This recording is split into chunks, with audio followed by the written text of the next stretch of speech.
What's up guys, Sketchy here coming at you with the 17th episode of Sketchy Unscripted and the 3rd episode of Road to the Siege. So, Siege of the Crystal Empire Part 1 came out yesterday, but I was already busy working on the Top 5 Friends Forever pairings video.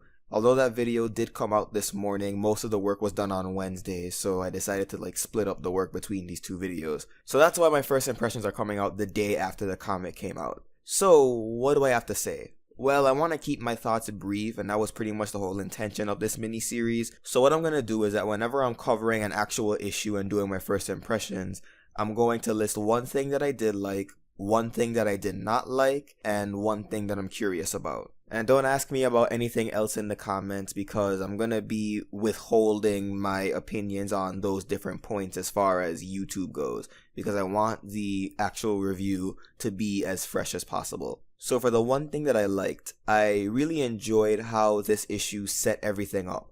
Out of all the 4-part story arcs that we've gotten, I think that this first part does a better job at setting up the conflict and still leaving some mystery and intrigue while still getting us really hyped for what's about to come next. I think part of this comes from the fact that we have Jeremy Whitley writing. He seems to have a very good grasp at story pacing because this is the first 4-part arc that he's written and he's still doing a really good job. As for the one thing I don't like, it's not really something that I don't like.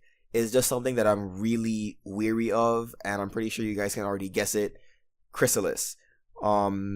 Yeah, she's a B villain. She's being grouped together with Iron Will, Lightning Dust, and the Flim Flam brothers. But their initial attack on the Crystal Empire was supposed to fail because it was only supposed to serve as a distraction so that Radiant Hope could get into the castle. And yes, the villain is Radiant Hope, but I'm sure we all saw that coming. While I'm not too thrilled at how Chrysalis has been featured so far, this is only part 1, so who knows, maybe we'll see more from her. This is only part 1 and these comics have thrown curveballs at us before, so we'll just have to wait and see if Chrysalis' involvement in this arc is a good thing or a bad thing. Now the one thing I'm curious about is Radiant Hope's endgame. From the way she's carrying herself and the way she's speaking to Sombra, it doesn't seem like she's legitimately evil. Maybe she's trying to cure Sombra, I'm not too sure. We'll just have to wait until the later parts to find out. But that just about wraps up my thoughts on Siege of the Crystal Empire Part 1.